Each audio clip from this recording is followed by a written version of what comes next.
Hi everyone. আজকে আমার সন্ধ্যাবেলা একটু ইচ্ছে হচ্ছিল একটু কোথাও ঘুরতে বেরাই, তাই জন্য বেরিয়ে পড়েছি আর চলে এসেছি আমার এক জ্যাঠতো ননদের বাড়িতে। তো এখানে দিদি জামাইবাবু সবাই আছে। আর এই যে আমার মেয়ে ওর দাদার ভাইয়ের কোলে উঠে গেছে।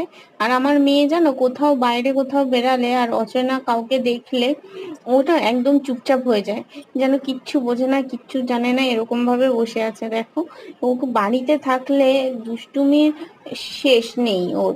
অচেনা কাউকে দেখলে এমন ভাব করে থাকে যেন ও কিচ্ছু বোঝে না। তো এখানে ওকে একটা ফুটি খেতে দেয়া হয়েছে, ও তো ফুটিটা খেয়েছে কম আর ফেলেছে বেশি। আর তারপর দিদি এখানে আমরা ডিনার করব বলে এখানে ময়দা মাখছিল, আর ও দিদির সাথে সাথে তাল মিলিয়ে দিয়েছে। তারপর আমাদের ডিনার চলে এসেছে, এখানে পরোটা আর চিকেন কষা করেছিল দিদি। আমরা খাওয়া দাওয়া করে তারপর বাড়ি চলে আসলাম। কেমন লাগলো এই ছোট্ট মিনি ব্লগটা অবশ্যই লিখে জানিও।